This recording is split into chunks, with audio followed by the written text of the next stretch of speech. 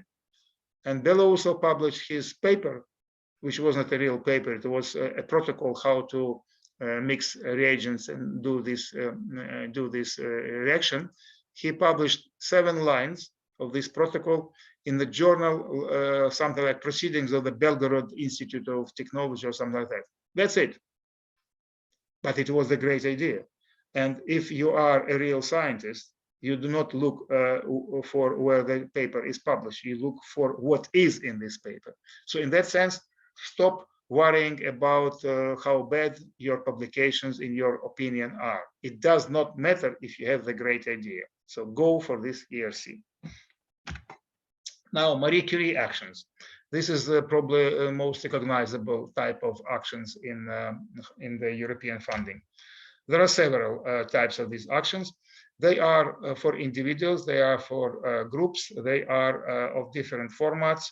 But what is important for both 𝗟𝗏𝗃 and Marie Curie, you can write proposal about any subject you like. So if you have a great idea, you write a proposal. It doesn't matter which subject, which priority. It is the priority of your idea which takes precedence. The figures for the Horizon 2020 to date. So this is how many scientists, how many researchers, and usually it is younger researchers. Doesn't mean it has to be younger, but usually it is younger researchers who do that. You can see how many participated. Unfortunately, only about 100 of these researchers were from Ukraine, if you look at the slide which I showed at the very beginning.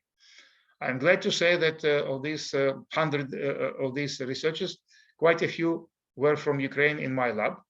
And right now we have a Crimean Tatar lady who was our Marie Curie fellow until 2019. Then she returned to Ukraine, and now she has a job in Cardiff University, not as a Marie Curie fellow, but as a postdoctoral researcher. But we were very happy when we had a Marie Curie fellowship with her. It was one of our responses to the neighbor country. So these are so where the Marie Curie actions are under Horizon Europe. They are in Pillar 1. I just repeat that. These are 5 types of Marie Curie actions. Now, co-fund again is a kind of more large format program. I'm not going to talk about that. Public outreach events, I'm not talking about that. What is particularly interesting, where you can easily participate, is so-called doctoral networks. You can join the consortium of other teams who write a proposal about training researchers. It is called doctoral networks.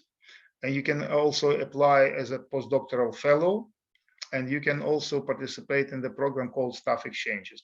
Very briefly, I will mention some of their features. Staff Exchanges.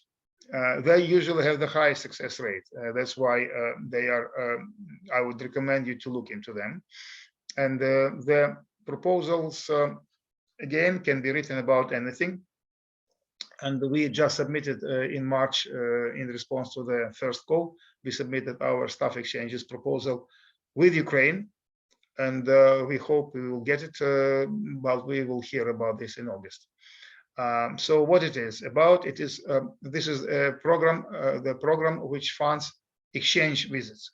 So the research is based around exchange visits between researchers of different participants. They go to each other, they work together, they share their equipment, they share their experience, and this is fully paid by the European Union for any research direction. And who can participate? Virtually anybody. The only category of people who cannot participate is students at the bachelor level. The students at the master level already can participate.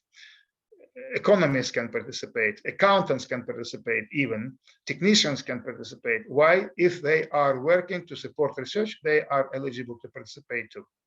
But of course, the key people here will be researchers, early stage researchers who are doing PhD, or already experienced researchers who have PhD.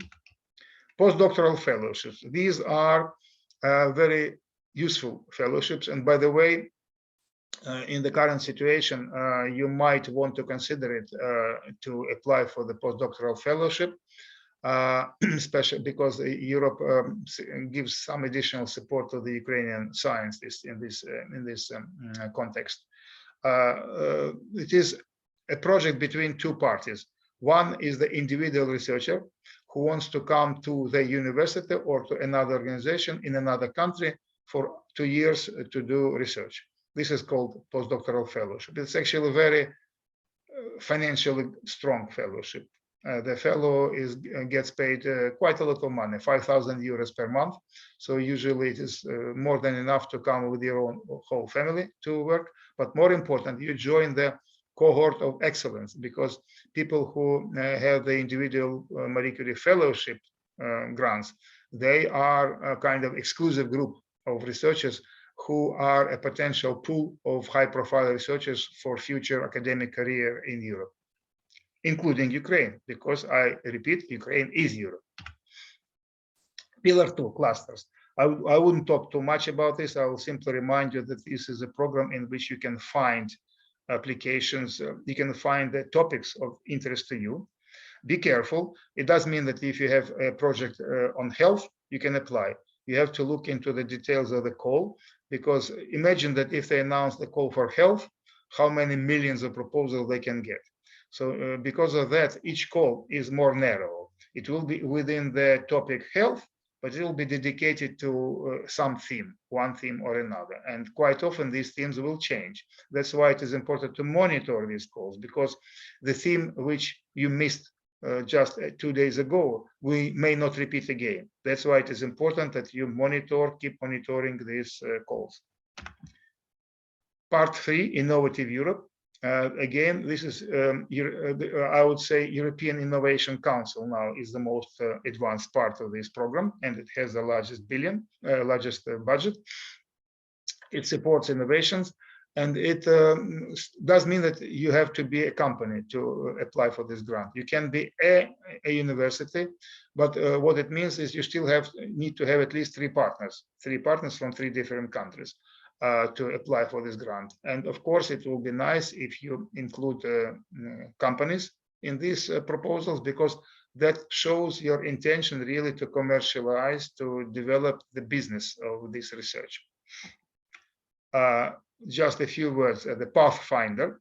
I mentioned the Pathfinder because the Pathfinder is one of the programs of the Horizon Europe in which you can write the proposal about anything. The Pathfinder Open, so-called. And that it has several steps of Pathfinder, but you cannot apply for the next step of Pathfinder unless you get a grant for the first step of Pathfinder, which is Pathfinder Open or Pathfinder Challenges. Now part 2, how to get a grant, or how, I would say, don't take me for my word when I say how to get a grant, and you write and you say, oh, you promised I will get a grant and I didn't. No, I would say probably the right word is how to improve your chances to get a grant. That will be the right words to use. So this is the end of my part 1, and I suggest that right now we stop here before we will move to the next part. Maybe you have questions right now. So, dear public, do you have questions for our speaker? Again, you can put them in the chat, or you can ask them directly. Now I have some questions, but maybe it's looking forward too much. What's about some fields where the probability of success is quite low? For example, in the field where I do work, looking for some biological active compounds, you can do a lot of work, but the success is just a chance, and it's very low chance. So you can find something, but after the month of research, and you cannot find something after the 10 years. So how to apply in these areas, and what the rate of success is for such applications? Well, I don't believe there is such statistics about the success rate for such specific applications, but I get so I understand that you are talking here about 2 sides of the success rate. One, the success rate of the work itself, that yes, you want to search for a biologically active substance, and the chance of finding this substance is low. Mm-hmm. And then there is a second part of the success rate, is how high is the success rate of the proposals which we submit for funding in this area. Yeah, I question about the second one. Yes. Okay. If you ask about the second one, there is no such statistics, because statistics is only given about the biology, for example, per se, not split into different parts. I would say the success rate in almost any call for Horizon Europe is low, is about 5%. So from the very beginning, you should realize that. And then sometimes if you are a gambler, well, that's where your gambling skills come into the game. If you have a chance of 5% to win, will you gamble or will you not? Well, let's put it this way. If it is pure gambling, you may say, no, I don't want. I want to have a chance of 50%. But don't forget, in research, in grants, if you don't apply, you do not have any chance at all. So then you gamble 0% if you don't apply, against 5% if you apply. So then the choice is yours. what is better, 5% or 0%. By the way, Horizon Europe, like previous programs, it always tries to slightly inflate the success rate. When you look at the statistics, they normally say it's like 7%, 8%. Usually they cheat a bit because they want to show the success rate is higher than it is, because they want to encourage people, not discourage them from applying for grants. But I would say that at a national level funding, for example, in Britain, success rate is about the same. Maybe a bit, in some programs, a bit higher. Like yesterday, I showed that in the program in which I applied, it was 20%. But we didn't know this in advance. It was just after that. What is important, let's put it this way. When we will be talking about, in the second part, about how to write a proposal, this is where I believe, I hope I will help you to understand how to improve your chances of success. So in that sense, it is flat 5%. Let's take it as 5%, no matter whether it is. It might be slightly higher in areas like maths. Why? Because not so many people do research in maths. But biology will be probably one of the worst in that sense, because biology is one of the most dynamic fields of research these days. Biology is closely linked to health. That's why so many people work in this area. And this is where people, the taxpayers understand why they pay their money, because they understand that biology is related somehow to health, to medicine. That's why it is probably competition is even higher. But I would say it is around 4 or 5%, regardless of the area. Thank you. I have a question also, but seems like someone tried to ask. Yeah, I see. Yes, I am opening this. What is the best granting program for the students on bachelor's degree? Right. Okay. If you already have the bachelor degree, you can. It's interesting. Not necessarily is only Horizon. It could be Erasmus Mundus. There are several programs outside Horizon which are aimed at continuing your educational training. So if you have got a bachelor degree, probably the best bet is to apply for doing a master's degree in the Erasmus Mundus program. Erasmus Mundus is outside Horizon Europe. I'm not going to talk about this today. If you want to stay in the Horizon Europe, then for the individual person, you can consider applying for the to participate in the doctoral training network, one of the Marie Curie programs I mentioned before. But be careful here. The bachelor from Britain and the bachelor from Ukraine is different. In what sense? It sounds the same, bachelor and bachelor. But in the UK, if you have the bachelor's degree, it is considered to be a complete university degree. So you can go straight from bachelor degree to PhD program. So if you have a bachelor from Britain or from America, you can apply for the doctoral program because you are eligible to do PhD after bachelor. I think that in Ukraine, you can't apply to do PhD straight from the bachelor degree. You have to do master degree first. That means you will not be able to apply for the doctoral training degree, for doctoral training in Erasmus, because in your country, this degree is not the ultimate university degree. So be careful about that. So, but if you are already working in some research active team, I would say help your research leader to participate in the staff exchanges program, Marie Curie, which I mentioned before, so that you can participate in it because you're already doing research after your bachelor degree, and you already are eligible to do exchange visits and participate in doing research elsewhere. You can also participate in the other Erasmus exchange programs, in which, for example, if you're from Odessa Mechnik University, they know very well how to do that. And in principle, you as a member of a research team can participate in any project which is funded for your organization. But as an individual, I would say it is mostly to do with Erasmus Mundus master program. That will be my best bet for you.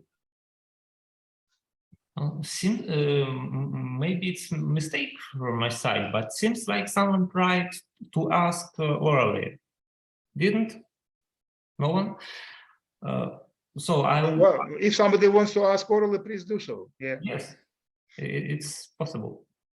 But I'll ask my question. So, is it a good idea to apply for Pathfinder if you, as expert, provides a low chance of success of research itself? You see, your research is it has chances as scientific endeavor, but the chances of success is low. So, is it a good to Pathfinder apply? But Pathfinder has probably a similar success rate. It's also about 5–7%. So it's you choose where to apply, looking at all the details of the call and looking. So ideally, what you want to find a call which is the best match, the best fit for your idea, for your proposal. Sometimes you can do it slightly different. For example, you have a research idea in mind. We are not talking about how well developed or how not well developed this idea is. Let's say you have a research idea in mind. What you do next is you try to find a call in which your idea, in your opinion, fits best. You may find a call which is almost exactly the fit for your idea, but slightly different. Then you have to think whether you can modify your idea to fit better into this call. And if you can, then apply, and it does matter whether you apply for Pathfinder. As I say, it depends on how you feel about the best fit for your idea and between your idea and the call. It's difficult to say without further details. I mean, if you want, you may send me then an email asking me maybe a more concrete question about your particular idea. I can answer that, but probably it's not for the general lecture discussion. So I think it all depends on how you feel. Is it a perfect match or not a perfect match for your idea? Something like that. Thank you. So I have a question. Maybe it's from my lack of understanding of how grant system works, but maybe for someone else it would be interesting, because as I know, there are two types of grant financing. First, which you have described, the scientists write grant proposals, and financer or expert organization which of financer makes expertise and choose grants which will obtain financing. And there is another system where someone who has money makes proposals. We have this problem, we have money, but we have no experts to solve this problem. And they make concourse among the scientists and choose someone for solving this problem. Does the Horizon present this second types of grant financial? Yes, unlike previous Horizon 2020, Horizon Europe does have this system of funding. It is still in early days of development. If you remember, I mentioned the word missions, and also Pillar 3. There is this European Institute of Technology, which are planning to do exactly that. They want to blend the money from Horizon Europe, from the European Commission, and the money from private investors. And in this case, if they blend this money, the private investors have their say in the choice of the topics they want to see proposals proposal applications. So this mechanism does exist in Horizon Europe, but I think they haven't finalized it yet. They declared at the beginning of Horizon Europe that this mechanism will exist, but they haven't finalized it yet. But they probably will try to finalize it this year, because it's quite typical of Horizon programs or framework programs. They declare their intention, and they're never on time with this intention. They're usually about half a year delays, all that stuff. And Horizon Europe, for example, it should have started 1st of January 2021. But in fact, it started only 3-4 months later. So I believe that definitely by the end of the year 2022, they will have a very clear picture, finalized picture, how you can, about the mechanism in which the investors blend their money with Horizon Europe. So the answer is yes, but not yet. It's developing. Yeah, thank you. So I propose to make 20 minutes break. I have a question.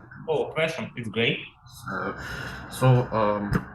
I want to ask: is it experience of some work can change chances to get a grant? I'm not sure I understand the question. Could you rephrase it, please? No. For example, if I have had some work on some laboratories and have experience on working with some equipment, can it change the chances to get a grant? Well, let's put it this way. We'll be talking about this in the second part, so I don't want to go into much detail here. But usually, if you have experience in some area and you apply for the grant, more or less to further develop this experience or to do the research which is based on this experience, yes, you have a better chance, because you have evidence that you have experience, and also the evidence that you have experience gives a better credibility for your proposal. So in that sense, experience is a good idea. Yeah. Thank you for answer. Okay, if there are no more questions, you may think about them during the break. So we return what time? 11:45 on Kyiv time. Okay, fine. Okay, so we have a break. I go for my coffee, and you also. Thank you. Cheers. See you later. See you later. Bye.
we move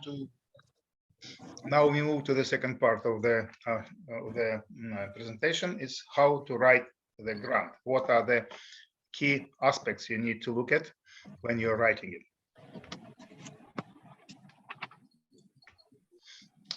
By the way, before we come to the sort of the regular part of this lecture, just make a quick announcement.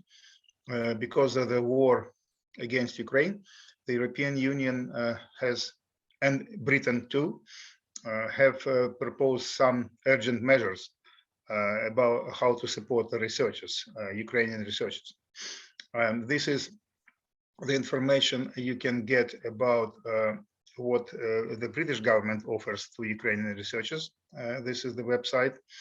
And also the European Union did it slightly different. I mean, in any case, this is not about additional calls, additional competitions for the Ukrainian scientists. No. What they do is they encourage the grant holders of the current grants in European Union and Britain to encourage to give places to do research in their groups to the Ukrainian researchers.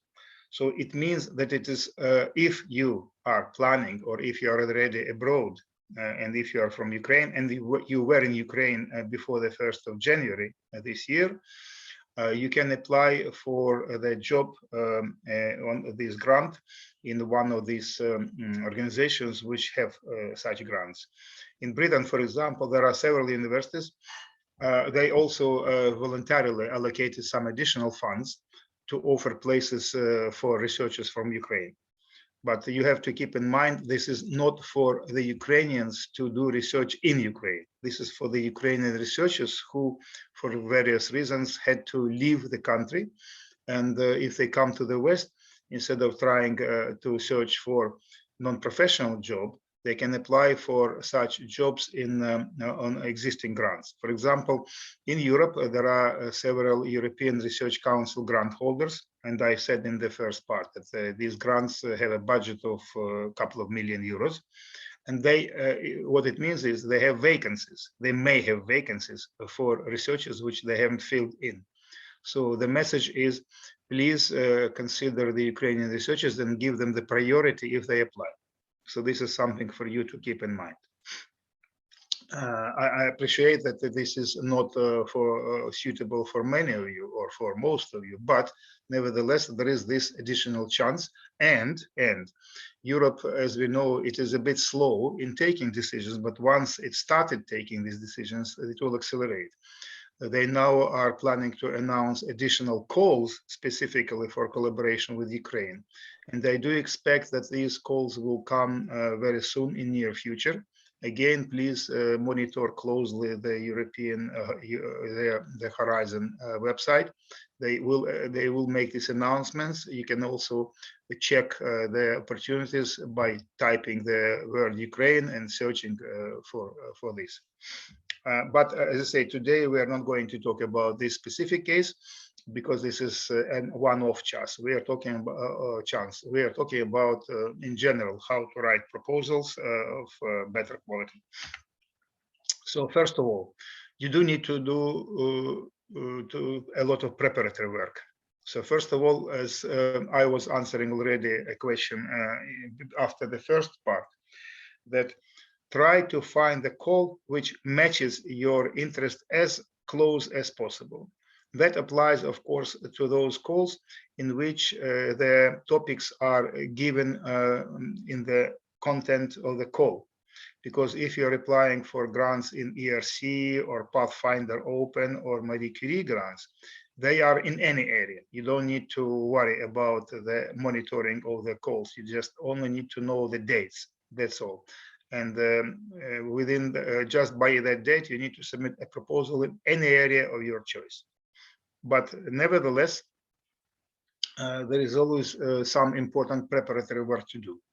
First of all, please remember that in most European projects, you need to have a network, a consortium, which means at least 3 partners from 3 different countries. You can have as many partners as you want from Ukraine if you need them, but it's still one country. That's why you do need to make sure that you have links with potential collaborators in other countries. And in this case, the word collaborator is a normal word. It's not a bad word, as it is in some other contexts. How can you create this network? It's difficult. It's not easy for the young researchers because you simply didn't have enough time to establish your own network. Nevertheless, there are certain instruments which help you to do that. First of all, try to attend conferences if you can. Quite a lot of conferences offer funding for young researchers to come, or at least big discounts to come, because conference is probably the best opportunity to establish new links with very many people at once. So I would say try to think about attending a conference, one conference a year at least, international conference. Now, the word international does mean it has to be outside Ukraine, because sometimes there are international conferences which are held in Ukraine, to which people come, like your summer school, by the way. It also attracts international scientists. Talk to them to see whether they like your idea, whether they will be interested in writing grant with you, and so on. Of course, join the European Union Evaluator database and try to do this, regardless of whether you already have a proposal in mind or not. What you need to create your own network of contacts across Europe. In that sense, by the way, think about some associated countries like Georgia. Georgia is an associated country, so probably traditionally Ukraine has good links with Georgia from old days. Again, you can, and by the way, you do have here a brilliant scientist who will be giving a lecture, 𝗫𝗫 𝗳𝗫𝗃𝗫, sometime later. Talk to use this opportunity. Try to identify potential collaborations, even at this school. You can get from this school already a few useful contacts for your future ideas and for future grant writing. So the types of projects, as I already mentioned, two types, bottom-up and top-bottom. Bottom-up means any subject, any topic, and these are the main modus operandi in ERC, in Marie Curie, and in Pathfinder Open. These are three key areas where you can submit proposal in any area. But most calls operate a top-bottom system, which means that in broad words, it could be one very large topic, like I said, health, but every time, every call will have a much more narrow definition of what kind of proposals they want to see. So this is very important that you know, you understand that, and to do this, you need to do the background work. You need to read the details of the calls. There are several formats. Three most common ones are RIA, IA, and CSA.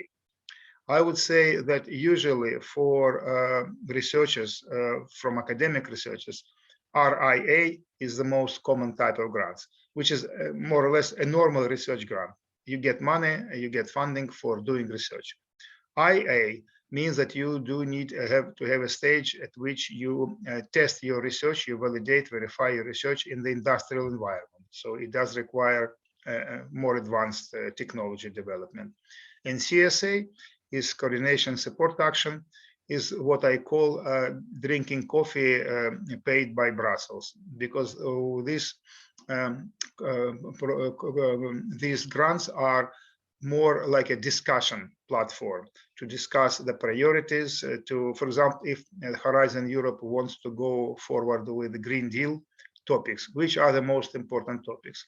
So this kind of grants is given more, is kind of a discussion club, although they do have some power to award small monies within this program to some individual projects. And the next point is multilateral, which means that most projects are multilateral, which should have many partners. Well, many means at least three. But quite often it is better to have many more than three partners, especially for some large-scale projects. It also depends on the size of the project. If they say in the call, the funding will be 3 billion euros per project, then you understand that probably 3 partners is not enough, because of 1 million per partner on average is quite a lot of money. So you may need to have many more partners. They could be mono, which means one organization participates, and an individual, which is Marie Curie fellowships. By the way, I noticed there will be a lecture for you, I think sometime later this week, about fellowships in Horizon Europe. So probably you will hear many more details there. That's why I'm not going to talk about this in detail. And then, of course, individual grants. These are usually ERC grants. The funding is normally between 2 and 5 years. Mostly it is 3 to 4 years. And the funding usually between 50,000 euros and several million euros. What is good about Horizon, it is 100% funding, so they cover all your costs. Of course, there are some costs which are not eligible, but that's a special case. But they cover all other costs. So now we come to the criteria by which the projects will be judged. There are most calls in their application form, they identify 3 parts, 3 criteria. These are part 1, excellence science, novelty and originality. The part 2, impact. And part 3, implementation. These are 3 criteria, and usually every proposal is written in these 3 parts.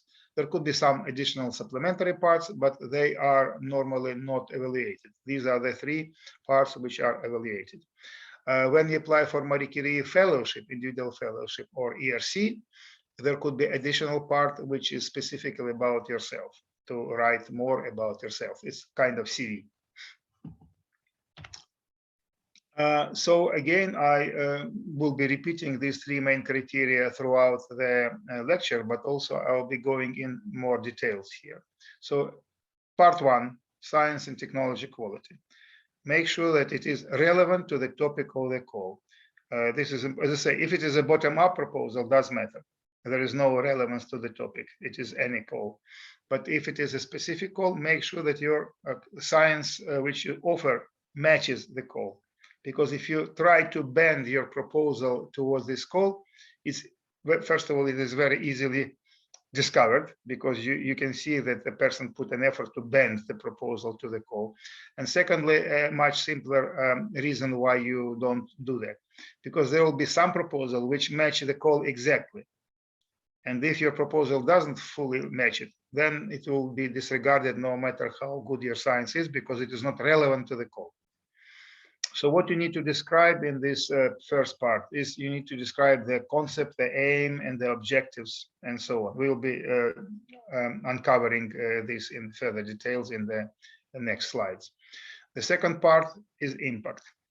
What impact could this project have on different aspects of the community, society, research, and so on? And it also includes the plans for dissemination, exploitation plans. And the third part is implementation. It's actually a detailed work plan. You should describe in more detail how you're going to do that. There are certain elements which are compulsory. And again, we will be talking about this. What you need to do before you actually start writing a proposal, you need to make sure that you read these documents. The work program. What is good about Horizon Europe? And by the way, some years ago, it wasn't the case. It was much more chaotic and unpredictable. These days, Horizon works much more accurately.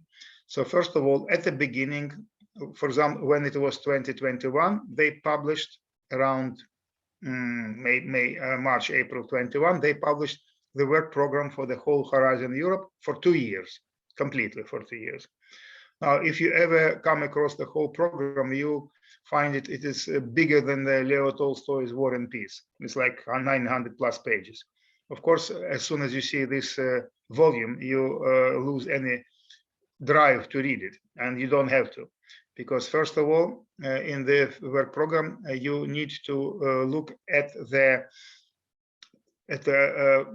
those topics which are of interest to you.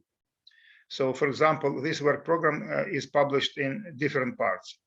Part 1 to part 12 is our specific programs.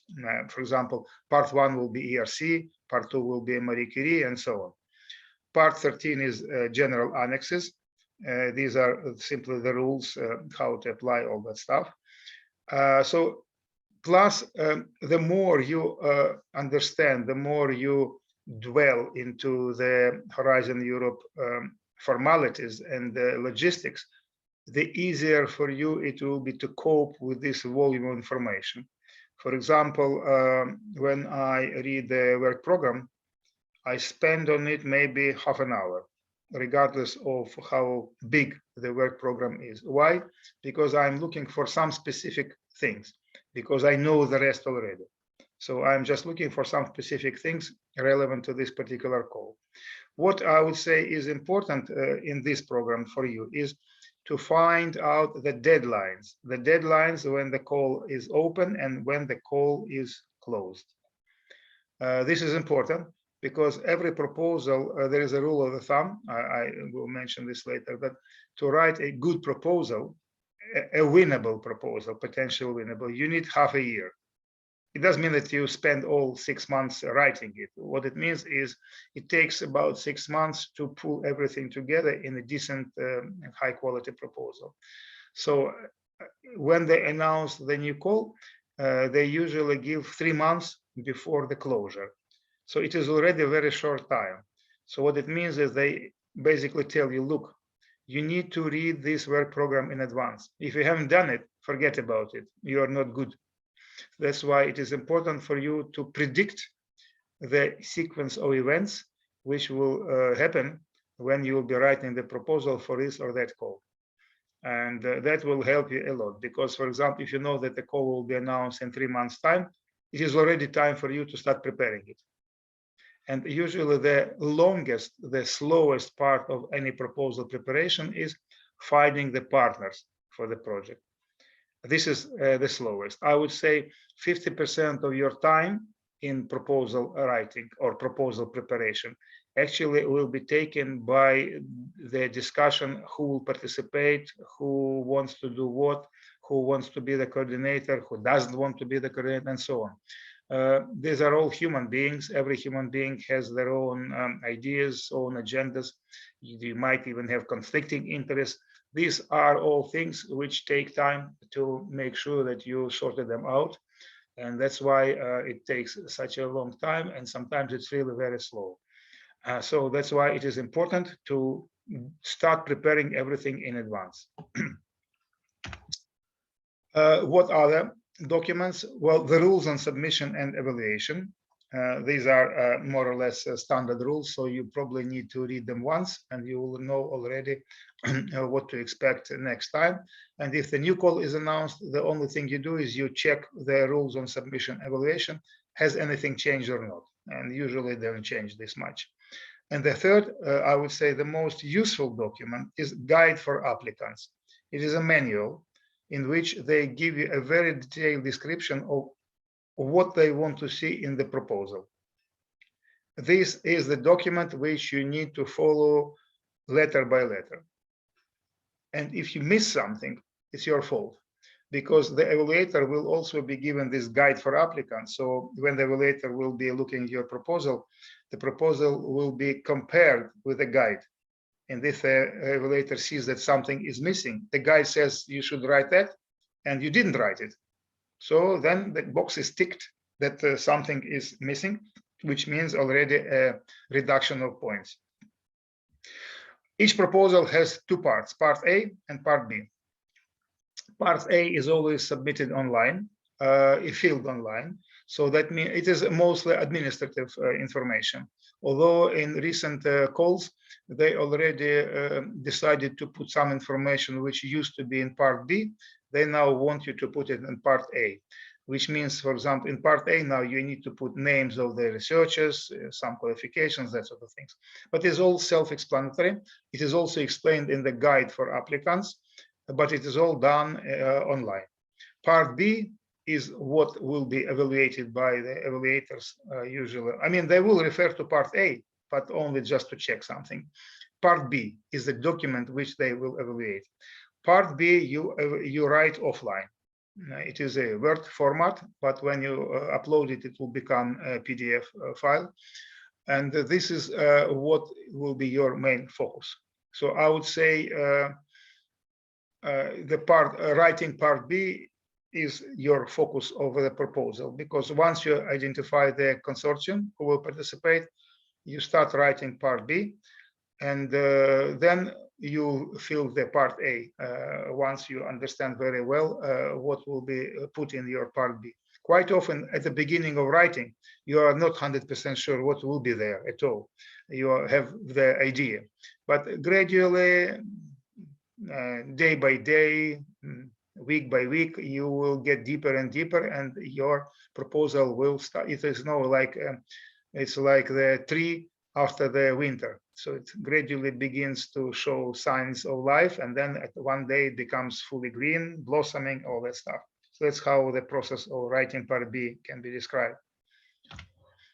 Who evaluates? The evaluators are people like you and me. They will be chosen from the cohort of registered evaluators on the website, on the Horizon. And the evaluators are chosen by keywords. So if you put your keywords and says nanochemistry, then that means that probably if the keyword in the proposal also says nanochemistry, then you have a chance to be chosen, because I think the evaluators are chosen more or less by a computer. But then, of course, the person in charge will check this against some other criteria. And the reason I say that Ukrainian researchers have a good chance to become evaluators is because Ukraine is a relatively new country for the European Union. And it does need to have a proper geographical representation and background. So this is how evaluation is, the process for evaluation. Once a proposal is submitted, it will be allocated to 3 evaluators. ERC, I think it's 5 to 6 evaluators, but normally it's 3. So each evaluator gets the proposal. They don't know each other. They don't know who are the other 2. They evaluate. In good old days, we did evaluation in Brussels, which was nice. Then later on, of course, Brussels decided to optimize the costs, and they said, oh, let's do a remote evaluation. Okay, but we still had to come to the consensus phase to Brussels. Now I think even most consensus phases are done remotely. That particularly is true after COVID. So this COVID made a lot of change, brought a lot of changes in these procedures. So what happens? Each evaluator evaluates the proposal against the scores, against the criteria. Then one of these evaluators is nominated to be the lead evaluator, who will be responsible for writing the consensus report. What it means is, at that stage, when each evaluation is finished, the names of the evaluators are revealed to each other. They are told who is their lead evaluator, writing consensus report. And what is important, that's actually where writing proposals for Horizon is very useful. In the consensus report, they should make sure that all 3 evaluators agree on it. Why it is important? Because, for example, evaluators may have completely opposite views on your proposal, but that's the point. Consensus shouldn't give the person who wrote a proposal confusing answers. For example, one evaluator says it is a great proposal, and another one says it's rubbish proposal, briefly. So what kind of information could the person who wrote the proposal get? What useful information could he get from this report? None, because who should he believe? The first one or the second one?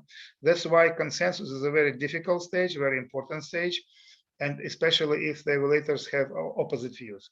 But the final consensus report will be agreed by all 3, which means that the person who wrote the proposal gets a very useful, I would say very constructive feedback. It does help a lot. For example, we had a couple of cases when we wrote Marie Curie Fellowship individual grants. We submitted them.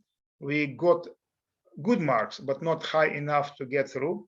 But we took into account the evaluation report. We took into account the flaws, we identified the weaknesses, we corrected them, we strengthened the proposals, and from the second attempt, we got it funded. So that's why I would say, in my opinion, horizon evaluation reports are very, very useful. So I would say, even if, for example, you, by the time when you need to submit the proposal, you still think you haven't done everything, still submit it, because at least you'll get the feedback, which will help you to understand how to improve it next time. Evaluating proposal, 3 guiding principles. Here, I would say most important is each proposal is evaluated as it is written. So forget about referring information to internet, website, or whatever. This is disregarded by the evaluator. Everything you want to tell should be written in the proposal. And the evaluator has all the right not to ignore anything which is not there. I mean, they can look up the internet for their own personal reasons, but they ignore completely everything which is not put there. Please remember that. Ethical issues, of course, it is important for both evaluation and for the proposal writing. So in ethical issues, I think Ukraine now is pretty well familiar with the ethical issues, the way how they dealt with in Europe. That's why I am not talking too much about this here. But be aware that ethical issues, if they are not mentioned, they are still always there.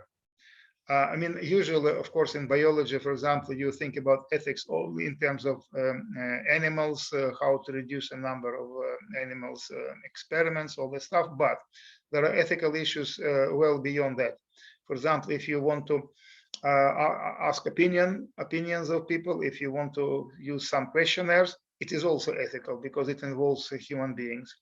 Or, for example, if you write a paper, the issue of plagiarism is important. You can say, we all know what plagiarism is. Yes and no. You know what is plagiarism if you try to take somebody else's work without quoting.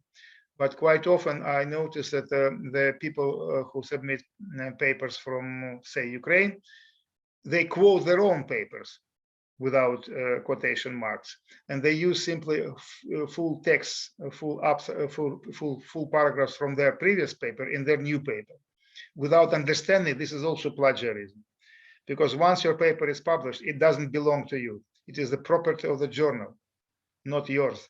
So even if you use the same authors in the new paper, it is still plagiarism. Please be aware of that. So what elements of scientific excellence are assessed in this first criterion? Clarity of objectives, credibility of the proposed approach, extent to which this project is ambitious. And these are the words which the evaluators will be looking for: groundbreaking, cutting edge, on the frontier of science, that sort of things.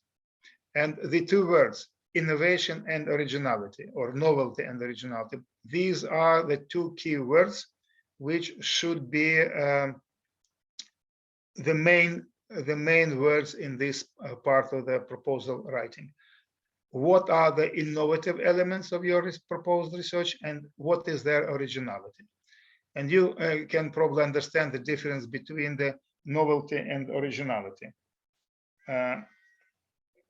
They are, for example, if you go to the field and you discover a new butterfly, will it be novel? The answer is yes, it will be novel. But will it be original? No, it will not be original, because the way you will be catching the new butterfly is something which everybody else does. So originality and novelty are 2 different things. Please remember that. How groundbreaking is your groundbreaking research? That's up for you to decide, but don't inflate these words, because sometimes when I read the proposal, I smile because somebody is proposing something minor and tiny and says it is a groundbreaking novelty. So I laugh and say, yeah, okay, you learned the jargon, you know that it should be groundbreaking, but it is not. That's why be careful about using these words. Use them only if they really are. The state of the art is a very important thing to describe, because when you will be writing your proposal, you need to describe first what has been done before, what has been achieved so far, and then explain why it is not good enough. And this is what you are going to propose. So the state of the art has to be described very carefully. And you know what the evaluator will be looking at when you describe the state of the art.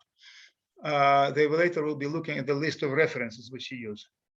And if your references are 3, 4, 5 years old, forget about it, because you didn't describe the state of the art. The state of the art is something which has been just recently published. This is where the science is now. So your references, they can of course refer to some background documents which may go back to Mendeleev of the 19th century or some Einstein early 20th. But the key thing is science is moving fast. If you really want to show that you are fully aware of the state of the art, refer to the publications which has just been published. And another interesting criterion is, I look at what these publications are. Let's say the publication is from 2022. Sounds good. But when I look at this publication, it is a review. It is not the original publication. And the reviews are written on the basis of publications published already 1, 2, 3, 4 years ago.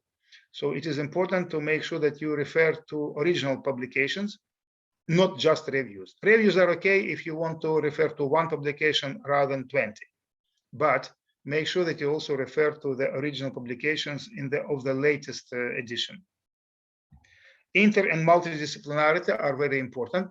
And by the way, when you'll be writing this, evaluators like when you present it to them in a very clear and open manner. For example, if the guidance says, what are the inter and multidisciplinary parts of your research, you simply put it as a small paragraph. You say inter and multidisciplinarity, and then explain where it is. So the evaluators will like to see this written step by step in this way as it is provided in the guidance. So this is another summary of what you should write in the science and technology excellence. By the way, again, there are probably slightly different jargons when you write the proposal mostly focused on fundamental research and mostly focused on applied research. When you talk about fundamental research, you do refer to groundbreaking, cutting edge science, that sort of thing. When you talk about technology, because new science can be in new technology. Here you probably will want to use slightly different words. We talk about the words which are step change, for example. Step change means think about walking up the steps. Yeah. So each time you step on the next step up the ladder, you move, you almost like jump.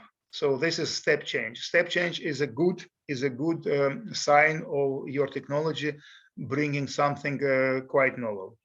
The top grade of novelty in technology is disruption technology, disruptive technology. The word disruptive sounds scary because disruption is something like bad. Well, disruptive in this sense, what it means is by suggesting the new technology, you practically disrupt the existing technologies to such an extent that they will cease to exist. For example, in recent years, everybody in physics and chemistry is obsessed with new carbons like graphene. And they say it is if we introduce graphene in the semiconductor industry, it will be a disruptive technology because it will completely abandon silicon. Now, the fact that you suggest that you don't need silicon when you introduce graphene is a disruption, indeed. So this is sort of, but I would say usually very few proposals dare to say they're disruptive. They usually say they're step changing. If you say that my technology will improve the existing technology by 20, 30%, it's okay for business, but not for research. Don't forget that Horizon Europe is going to fund only excellent research, new research, regional research. and improving it by 30% is probably not really that original, that innovative. The second part, impact, is, I mean, the first part, the science. Usually, the researchers from Ukraine write reasonably well, because after all, writing this first part is very much like writing your own research paper. In the introduction, you write what has been done before, explain why it is not sufficient, and this is what you're going to do. So the logistics of the part B1 science excellence is very much similar. What the researchers don't write so well are next part, which is impact, and the third part, which is implementation, because these are the things which are not normally written explicitly in the research papers. So what about impact? These are the main impacts which you want to consider when you write your proposal. The impacts could be scientific. These are examples of scientific impacts. They could be societal. So what benefits do they bring to the society? And they could be economic impacts as well. Again, I'm not going into details. You can read these on the slides in your free time. But these elements of impact have to be taken into account when you'll be writing this section. So in this section, you describe the impacts, but not only the impacts which they might have. You need to describe the paths, the ways how you're going to achieve these impacts. Whether your measures, whether your activities match the impact which you want to achieve or not. The simplest example, of course, is say you want to make an impact of knowledge in your branch of science, in biology. How do you do that? Well, the easiest obvious impact of how you create and make it in science is you write high-profile papers, you go to conferences, you publish leaflets, but especially younger generation, they are much better equipped with knowledge of these media, internet, interactive things, and so on. You can use YouTube, you can use other things. So basically, when you say, I want to make a profound impact on the development of biology in this direction, you say this as a statement, but then you describe how you're going to do that, what measures, what instruments, what tools you are going to use. The third part is actually the detailed work plan, because in the first part, you only describe the conceptual ideas of your proposal, the concepts, the hypothesis. And this is a very interesting thing about this first part. On the one hand, it has to be high-risk proposal. This is what they want to see, high risk. If you ever say in the proposal, it's not high risk, or forget about it, it will not be funded at all, ever. Because they want to see adventurous, high-risk research. They want to see challenges you are addressing. But here, you describe these challenges, but also you need to explain why you think you can still do it. So this is a kind of subtle balance between the adventurous nature of your innovative original research, and you need to prove to your evaluators that you can actually do it. You think you can do it. So how you can do it? First of all, you refer to your background in knowledge. You say, look, I have worked in this area. I know everything here. This gives me additional confidence that I think I can do it. Secondly, you explain why your hypothesis is credible. You try to bring not necessarily your own data or evidence. You can say, well, you know, it worked in this application. So why shouldn't it work in that particular application which I'm going for, and so on and so forth. So this is all about putting the right balance between the credibility and the adventurous nature of the research. Now, in this part 3, where you talk about how you're going to do this work, it is more down to earth. It is very much like when you write a research paper, you write methods and materials. So this is what you do here. Here you explain step by step what is your work plan, what instruments you need to use, what kind of experiments you want to do. And mind you, this seems to be a relatively straightforward and easy part. Yes and no, because don't forget that there is always a page limit. You cannot write your proposal 100 pages. the page limit usually is 30 pages. And in these 30 pages, you need to describe all these 3 criteria. And the work plan, actually, if you go into too many details, it will take all 30 pages. So there is always the question of balancing what to put in writing, what not. For example, if you describe an experimental method which you're going to use, which is very well known, you don't describe it. You simply give a reference to that method. However, if you are developing your own original method, experimental method, which you will use, then you have to describe it. And the work plan has to be well structured. It should be split into work packages, and each work package may have different tasks. This is all written in the guide for applicants. That's why I'm not going to more details. But effectively, what you do, you present your work plan as a step-by-step development of your work. Plus, here you also need to describe the quality of the consortium. The quality means you explain why these people are participating in this proposal, what for, why they are needed in this project. And if you say that 3 partners, all 3 are experts in physical chemistry, that's not good, because I will say immediately, if you have 3 excellent partners in physical chemistry, why need 3? You need only 1 excellent partner in physical chemistry. What you need from other partners is complementary skills and expertise in the areas in which you are not an expert, because the consortium has to work as a single entity. And in the consortium, each partner brings something individual, something which others do not possess. Or so by doing that, you bring together, you create a synergy of their collaboration. So you make it 1 + 1 + 1 becomes not 3 but 5. That's what is the description of the consortium should show.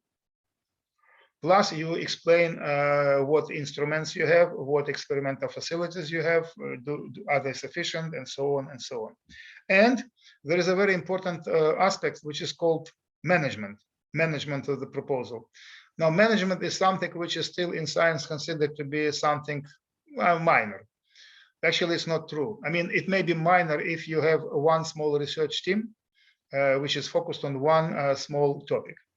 Then, of course, management is straightforward. You all work in the same lab and you meet every now and then. It's easy. But if you talk about European projects, which have at least 3 partners from 3 different countries, the things become much more different.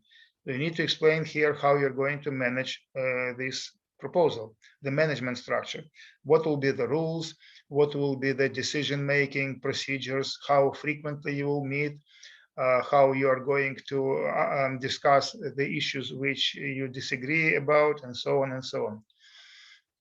One particularly important part of management is so-called risk management and IP management in intellectual property. I will talk about this a bit more. These are just the scores, how the proposal is evaluated. Normally, each evaluator gives a score 1, 2, 3, 4, 5. And then 3 scores are averaged, but during the consensus period, the evaluators may agree that they will raise the score or reduce the score if they decide that yes, their weaknesses are too big to keep that score, and so on. But normally, you get a score which, for each criterion, you get a score between 1 and 5, and I would say if you have for each criterion score 4, you have a good chance of being funded, but not yet. I would say if you have 4 and 5, 4.5 for each criterion, then I would say almost 100% you'll get funded. And if you have 5 for each criterion, I haven't seen a single proposal which had all 3 5s in my life. There are also proposals with threshold requirements. So what it means is it will be written in the guide. It will say the criterion 1, scientific excellence, should have at least a score of 4. So it is a threshold requirement. So let's say you have 5 for the second criterion, 5 for the third criterion, and 3 for the first. That's it. The proposal will not be funded because you didn't meet the threshold criteria. Some proposals do not have threshold criteria at all. Some have higher, some have lower. This is all important. The threshold simply tells you, For example, usually the threshold is 10 out of 15. Now the threshold 10 does not mean that your project will be funded. It means that at least it is written at a level of quality which can be funded. But usually to get it funded, you need a much higher score because the competition is very tough. So just a few tips on writing a successful proposal. Find the right call, have an interesting and innovative idea, try to create a good consortium. Strong consortium means that it's a natural consortium, it's complementary skills. You support each other. Ideally, you already know each other, you have good relations, but it does matter. You may have new members of the team who then the consortium who did not participate before. It does matter. Ideally, you want to have an experienced coordinator. So it means not you, ideally. But nevertheless, it still may mean that you will need to have to write it yourself because the coordinator may be lazy, all that stuff. So it is all. Don't forget, we are all human beings with our strengths, weaknesses. The coordinator may be great, but maybe she becomes a young mother and she can't do it. That sort of things. There are many small details which, when they are combined, create quite a big challenge.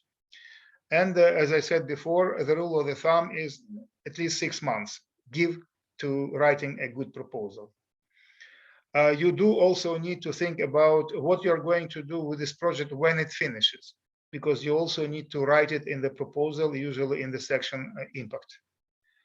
So sustainability of your work, sustainability of your consortium after the project, because the most common, not error, the most common weakness is the proposal is written for the duration of the proposal, full stop.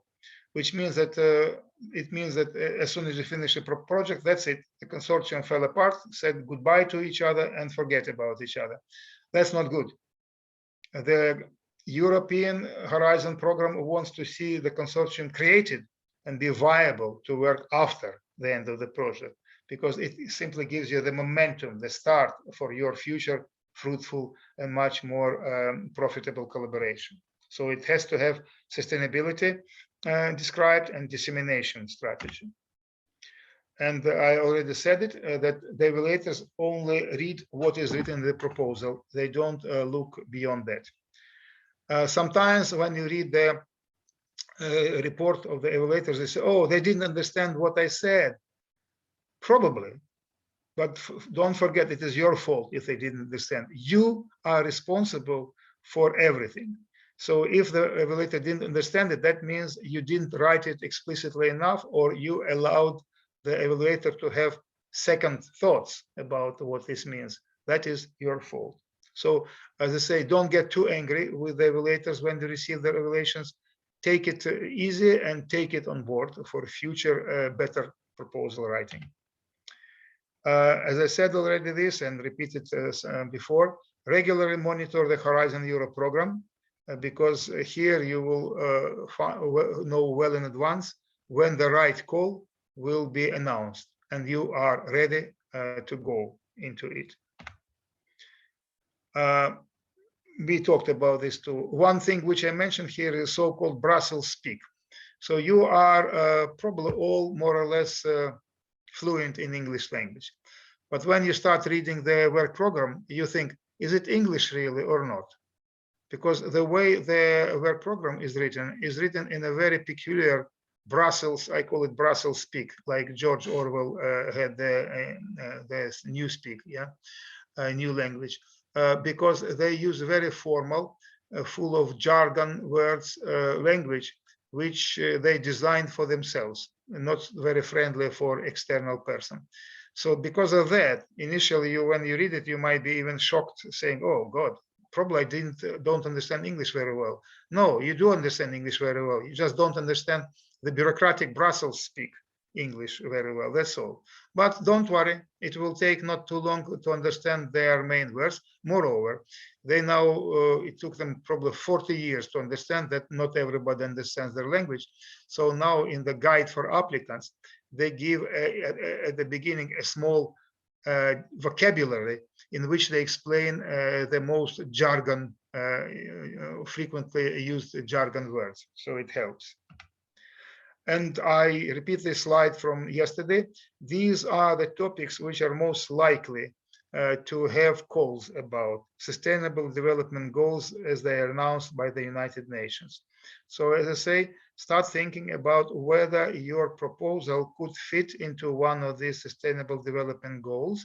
And if it does, then it's very likely there will be soon a call in which they will ask you to submit a proposal addressing this SDG. So as I say, do a lot of preparatory work. So we talked about this. You need to pick, you need to read the work program, you need to read all the specific call information, and you need to have the template for the proposal and the guide for applicants. The guide for applicants explains to you the structure of the part A and part B. But eventually you will need to register your proposal on Horizon to download the part B, because that will be your real part B, which you will have to fill and submit for the competition. Don't worry, you can register your proposal anytime, probably as early or as late as you wish. Don't do it, of course, in the very last moment. But in principle, the guide for applicants explains everything. So you don't need to rush into registering your proposal immediately. You can do it a bit later. Actually, the person who will be the coordinator will be the person who will be uploading the proposal and who will be registering the proposal. So as soon as you agree about the consortium, as soon as the coordinator agrees to be the coordinator, you ask him or her. I use the word him, but because in my proposals usually, well, not actually true. I have a proposal in which we have a female coordinator from Slovakia. Ask them to register the proposal online, and here the pick helps. As soon so the coordinator doesn't need to put the details of your organization. They just put the pick, and the system will fill all the information about your organization automatically. But you still need to add some information about the person who will be the team leader and so on. So there is another interesting thing here. Every country, and Ukraine is not an exception, has national contact points, NCPs. These are people who are specifically trained by European Commission to help researchers in their countries with advice on how to write a proposal. And I have to say that, for example, the British NCPs are really very good. They help. The Ukrainian NCPs, in my opinion, are not very good. I mean, some of them are, some of them are not. But the point here is the NCP, in principle, can give you some advice, can give you some guidance on some simple things which you ask. However, they cannot replace you in writing the proposal. They might be able to help you to read the proposal if you write it well before. But again, do not rely on that, because you have to really be specially trained for this. And let's think about that. The NCP person also has limited knowledge. So nobody can be better than you yourself to judge the quality of your proposal, or somebody who works in your area and with whom you can share your text and ask them to have a look at this. And of course, don't forget that when you write a proposal, the funny thing is you can submit it online without asking anybody's permission. But if the project will be funded, the money will come to your organization. So in that sense, it will be not a very polite thing not to tell your senior managers in advance that you're going to write a proposal, because it will be, I would say, not very correct, isn't it? You do it almost like behind their back. You just notify them and say, this is what I'm going to do. The proposal, if it will be funded, will bring that money to the university. I don't think any manager will object if you say, I'm not asking you to give me money, I'm going to bring the money.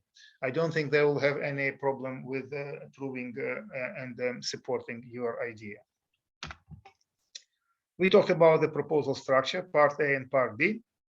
I'm not going into further details.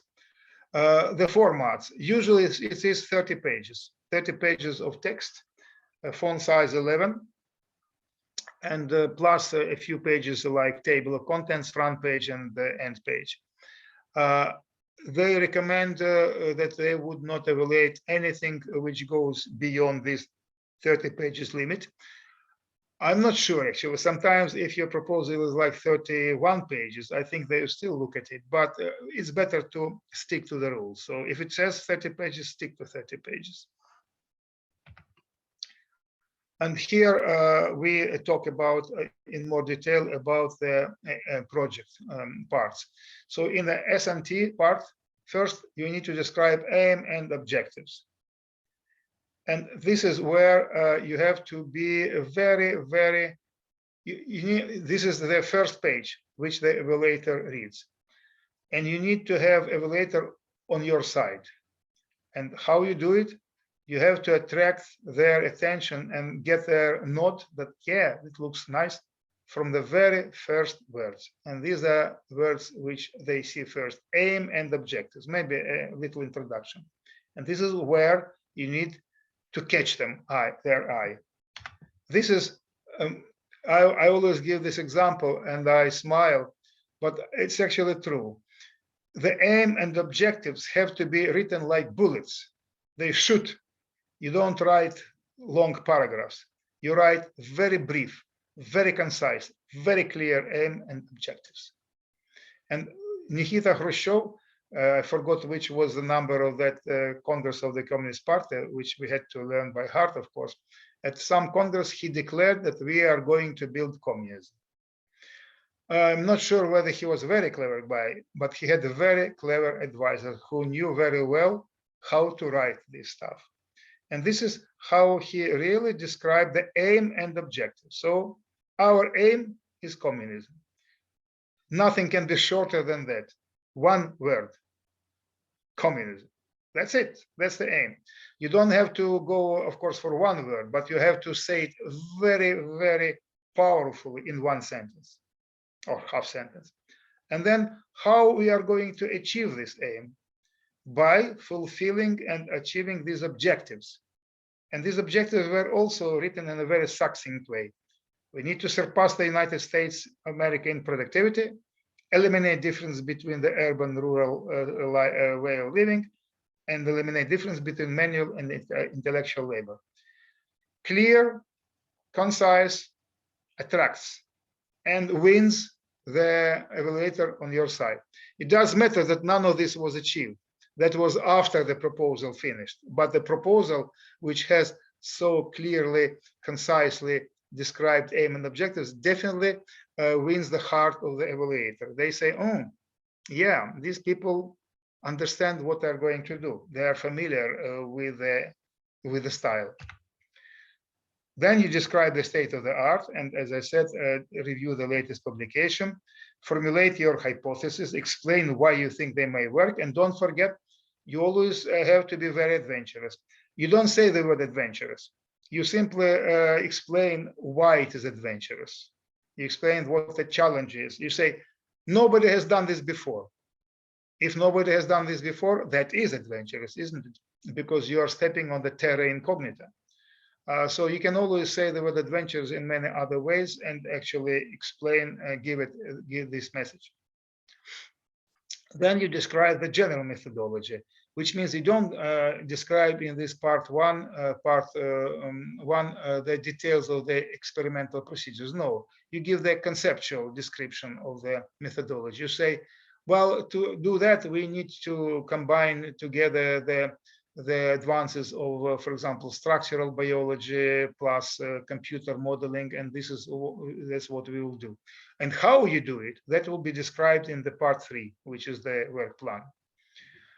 What is important, they normally now say that you describe the table with the work packages and deliver with the milestones in 2 places, which is actually a waste of space, in my opinion. But anyway, you do need to, when you describe work packages, you need to clearly present what are the expected deliverables and milestones.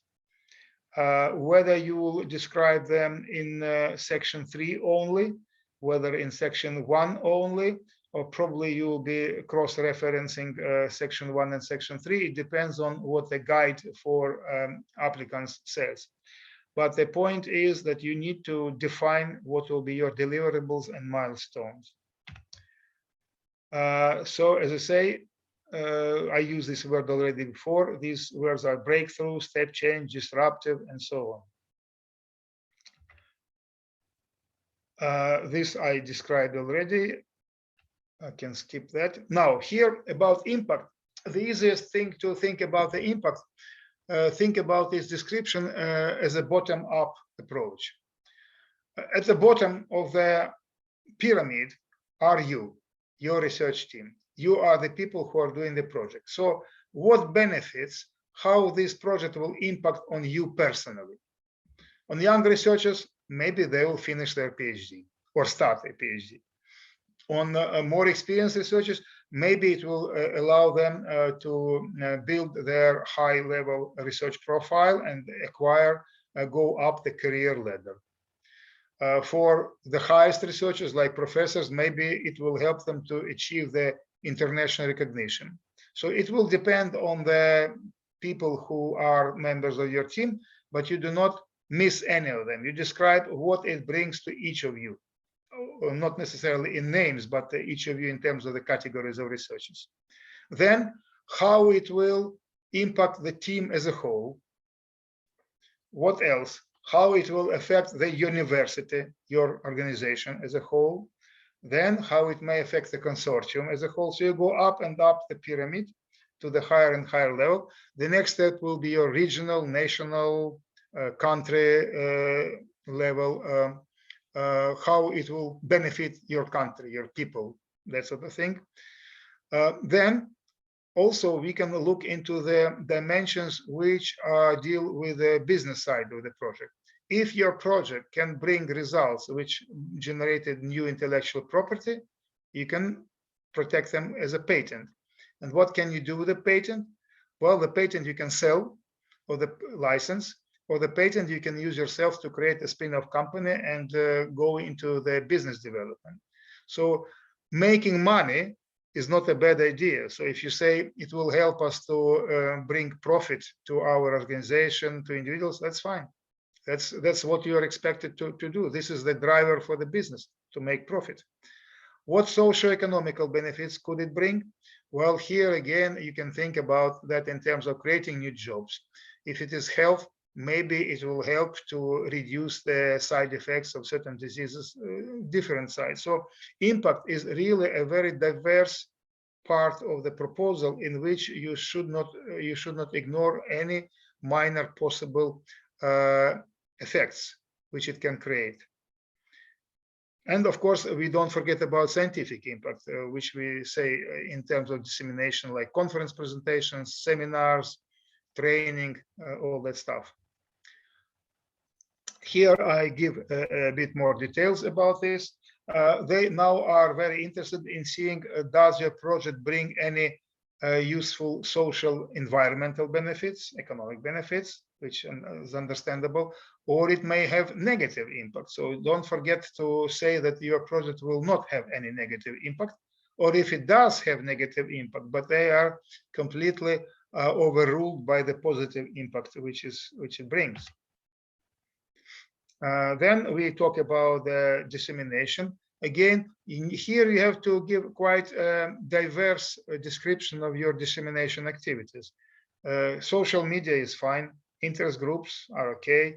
Public events, talking on the tele program, talking on the radio, publishing in newspapers. For example, in Ukraine, I know there is this, I think it is a weekly newspaper called the Mirror of the Week. They have quite a significant part describing scientific achievements. Why not explain there to the public what you're doing? There are gender aspects. Now here, gender aspects, we need to look at this a bit more carefully. Gender aspects does not mean that you have 50% of women and 50% of men. These are small things. Gender aspects mean that your research may have gender aspects. For example, when we wrote a proposal about quality of drinking water, we said it has a certain gender aspect, because usually who is most worried about the quality of drinking water is young moms, their children. So the most vulnerable, and also very elderly people, most vulnerable members of the society. So there are gender aspects which are not simply formal statistics, how many women work, how many men. These are gender aspects which may be related to your research, maybe not, but you don't forget about that. Definitely, a very big attention now is given to the public engagement. As I said yesterday, and I think I repeated today, that Europe in general doesn't trust science. Most of them still think they are wasting the taxpayers' money. So to bring public on your side, make sure you talk to them, make sure you explain to them why it is important, engage them, hopefully even bring them sometimes to show your labs, explain how it works. Why not? Try to plan this as part of your creating your impact. Dissemination, this sort of dissemination, we talked about that. By the way, going to schools, having open days when parents and children come, it's a very good dissemination activity and impact, because you are attracting a young generation to doing research. We know that in Ukraine, research is not very well paid, but let's face it, people who do research, they're usually not driven by money, although money, of course, is important. They're driven by curiosity, by excitement of discovering something new, by having fun. So if you can explain to the younger generation why doing science is having fun, they will like it. So these are the things which you need to take into account. Networking. For your project, don't forget to make sure that you try to engage with as many people outside your consortium as possible. You can invite, for example, external advisors who will be occasionally sitting at your meetings and telling you, giving you friendly advice. Of course, you invite people who are friendly to you, but they are not members of the consortium, so you invite them to give friendly, unbiased external advice. That's useful. You may also discover that there are consortia who are working on similar projects in the same direction. Europe loves that. If you can create links with these consortia, and how you can find them. All the information about the funded projects is available on the Horizon Europe website. You can find them there, and you can approach them and say, look, guys, we got this project. Why don't we collaborate? Europe Horizon will love it. And if you put it in the proposal that you have an intention, if you get the money, to collaborate with these and these guys, wow, that is a very good point for you in the eyes of the evaluators. They say, these guys did a lot of homework. They even researched the Horizon website. They are really doing very well. Of course, if you have in mind practical applications, business, you try to organize events to which you invite, as we call them, external stakeholders, potential customers, and then users.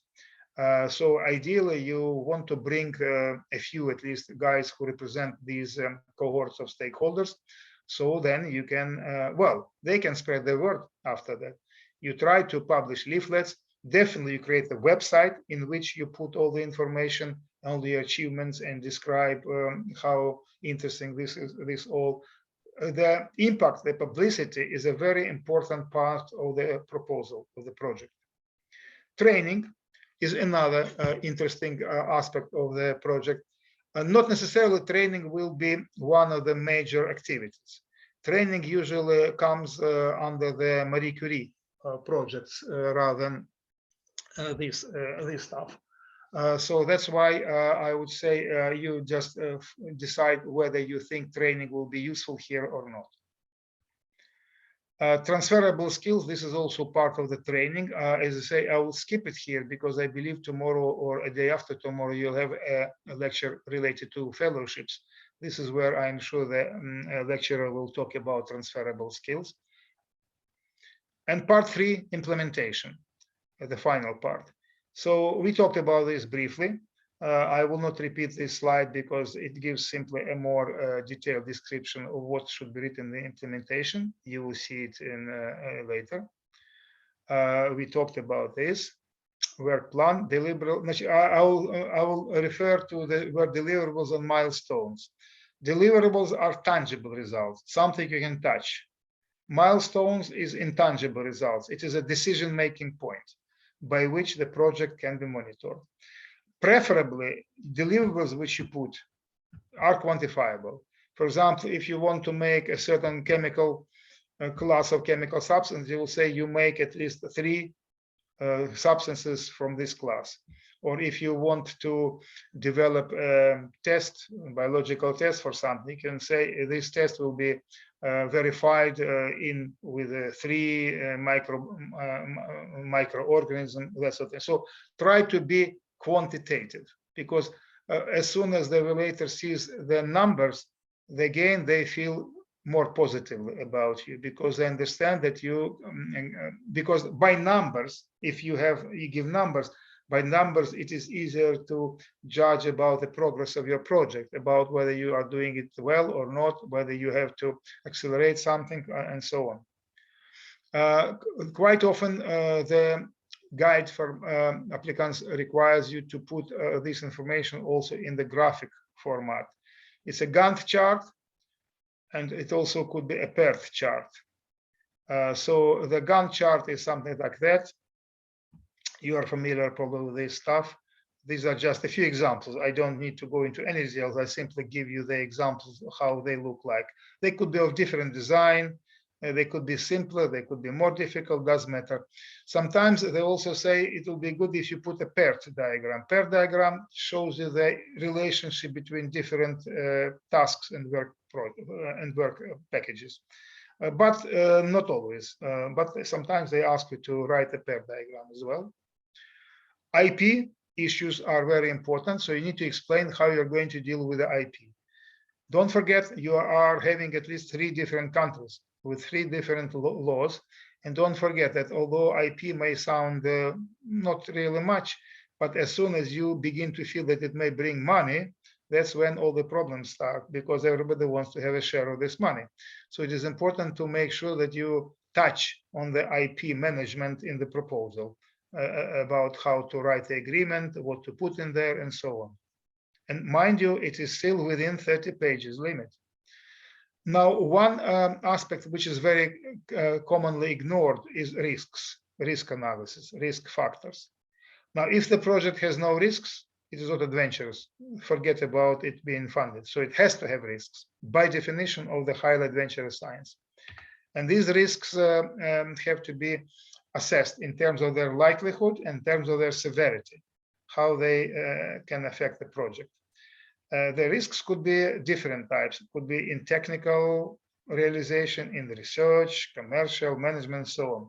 And think about the risks which we have right now. I mean, we just came out of the risks related to COVID-19, and we had to take this into account in our projects, the risks which were associated. And now we have war in war. It's hell a lot of risks. It's a real force majeure. How to deal with them? But we need to deal with them somehow. So whenever you're writing the proposal and it is still a war in Ukraine, you need to explain how you're going to deal with risks, how you can decrease their impact on the project. And we had to do it already 3 times. We wrote 3 proposals in recent months. And we got 1 proposal already funded, as I said, but we want you to give us the assessment of risks associated with the war in Ukraine. We did it. They accepted that and said, fine, you go ahead. This is how the risk register may look. Again, high obviously is red, moderate is yellow, low risk is green. So you put, not only you put the list of risks, but you also give the mitigation strategy, how you're going to mitigate, what activities you will undertake to reduce, to minimize the risks. And then you would give we give a description of these risks as well. Now, this is a slide which I added after the yesterday's question about what will be the difference in writing proposals focused on industry or in business and focusing on just laboratory research. I give you these questions, these criteria, which we have to address in writing proposals for Innovate UK. This is the program which deals specifically with the industrial projects. You can see that they ask questions which are not necessarily very strongly reflected in the guide for applicants in Horizon Europe. But I would say if you keep these questions, these criteria in mind and put them also in the Horizon Europe proposal, that will also give you additional points in the mind of the evaluator. You can see here there are some elements which are not explicitly given in the Horizon Europe, but they are given here. But some aspects, of course, are very same. Risks, impacts, approach and innovation, team and resources, some things are similar or the same. Ethics, again, describe if you have any ethics issues here. And of course, if you deal with animals, you need to describe that for sure. And if you have, deal with human questionnaires also, and so on. So I'm coming to the end with a few encouraging slides. What should you expect? Your first attempt will be a failure. Your second attempt may or may not be successful, but one day you will succeed. I don't know whether it is an optimistic message or not. What you don't expect that somebody else will do it for you. I would say you'll be extremely lucky. Then you should play lottery if somebody says, I will write it for you. So you have done all that.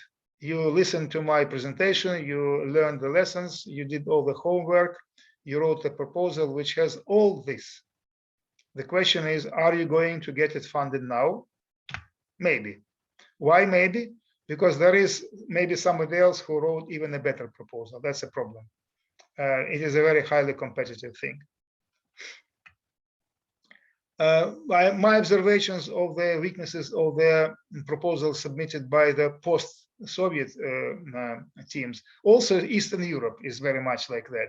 They are also considered to be underrepresented in the Horizon Europe because they still have not forgot about their heritage from the communist times. These are just some weaknesses which I found in the proposals submitted for national even funding in Ukraine or in other post-Soviet countries. Well, I'll just give you a couple of examples. This is the aim just shown in one of the proposals. Well, if you look at this aim, well, first of all, what strikes you is how many lines it has. This is not the aim, this is a whole paragraph which explains what they are going to do. So my comment was, it is too verbose, difficult to measure, mixture of aim and objectives, and it is unclear what is this for. That's another aim. Project aims to develop not a single concrete word except titanium carbonitride, but look at the applications. Nothing concrete in general. We'll solve the problems of the humankind. Now, that's not the aim. Or, for example, when you write the part 3 implementation, you give the name of the task, and then you give the expected result, or deliverables, or milestones. Now, look at the task and the expected result, the same words.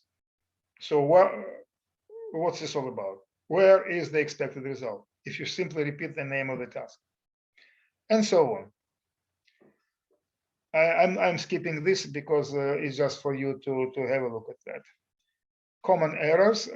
They use the very generic, vague words because people believe that if they write some very generic words, global words, that makes them better. No, it is the opposite effect. It makes it worse because the evaluator doesn't see the point, why you are doing this. You are not going to solve the problem, all the problems of humans. You are going to focus on a particular problem which you are going to solve. This is what you need to show. Where you can get information about the state of the art. Well, I think these days you can get it, well, definitely from internet. Many universities are subscribed to the Web of Science and Scopus. Many papers have open access. So you will find this information relatively easy. Plus, patent search is free. and you can do a patent search, especially if you're writing a business-like proposal. You can find this information on the European Patent Office search, Ukrainian Patent Office search. You can find it on the US and so on. So the conclusions are, there are plenty of opportunities for you, Ukrainian researchers and academics, to participate or lead internationally funded projects, which bring money and help you to do the research. But as you probably know this saying from the Soviet folklore, спасіння 𝗨𝗶𝗵𝗹𝗵𝗆 людини – це справа самої 𝗨𝗶𝗵𝗵 людини. Тобто, nobody will do it for you. You have to do it. And there is always, this is my logo, there is always somewhere funding waiting for you and your ideas. You apply one place, you failed, you resubmit it somewhere else, because there will be always somebody waiting for you to submit a proposal. You just need to find the right place, go for it, and get the money. You can do it. If not you, who else? That's it. Thank you for your attention. If you have questions. Thank you a lot. So, any questions? I have a question. Yes. So, you said that it takes 6 months to make a proposal. Do you hear me? Yeah, I hear you. It takes 6 months to make a proposal. Can you make a sketch plan how to distribute time for different tasks during the proposal? Well, actually, I did write it in one of the last slides. I just didn't go through that. I did put the percentage of time. There are three. Sorry, I missed. No, you did miss it. It's just I went through this very quickly because I knew that I was running out of time. Do you have time for one more question? No, well, it depends on you. I have time. It's up to you whether you have time or not. I don't want to abuse my chair. So, does anyone want to question from the audience? Yeah, again, you can put it in the chat, or you can ask. Yes, you can write in chat. So I would like the question asked because what's about the I would like to talk about grant reports. For example, it's easy to imagine a situation where the result of your work doesn't ideally match your promise. For example, you make 80% of tasks, not 100. So how to deal with these situations and which dangers are for us here? This is a good question, and I will give you a very positive answer about that. First of all, don't forget, every proposal is supposed to be highly adventurous and doing something completely novel and original. That's why the truth is, Horizon Europe does not expect you to be completely successful. If you are completely successful, you're a magician. You can predict the future. What it means is failing to achieve one or another task is normal for a highly adventurous project. This is plus during the when you submit the reports usually once a year. You do it all online, and in this online report, you assess the situation. You can say, for example, this task is going according to the plan. This task has met with unexpected problem, and you describe what the problem was. And the problem usually should be something associated with the complexity of and the adventure of the science you are going to do. Because let's say you can even say, my hypothesis wasn't completely correct. And that's why we need to change this, we need to amend this hypothesis. And that's why we need to amend the task, and we amend the work plan. This is normal because project management is not something which is cast in stone for all 4 years of the project. This is all a fluid thing, and that's why they ask you about project management. For example, when you write about the project risks, and you normally say something like that. My project management meetings will be held, let's say, every half a year. But in the meantime, we'll be communicating with each partner online every now and then, every day, every month, whatever. And when we have meetings, we will reassess the risks which we have, because it may be that by that time one risk completely disappeared, a new risk appeared. This is all normal. This is all a dynamic, growing. You can consider the project as a living organism because it is made by live human beings. This is normal. So the only thing is, I would say, don't write something like we only managed to complete 80% of tasks, because first of all, I think it will be not correct. You did try to complete all the tasks, but not all the tasks were successful. So probably what you wanted to say is only 80% of tasks were fulfilled as planned. The other 20% of tasks, we had to change this and that because of this and this. Not a problem. As I said, Horizon Europe does not demand from you to return the money. They don't demand from you to say, oh, you promised it will be done in this day of this month, and you didn't do it this day, you did it only a month later. They don't care. Because for them, the wisdom is, if one of 10 projects is successful, it covers all the rest. So in that sense, they are very benevolent, allowing you to fail. Thank you a lot. Pleasure. Does anyone have one more question? Or not one? So thank you, Dr. Mikhalovsky. It was a very nice and informative lecture.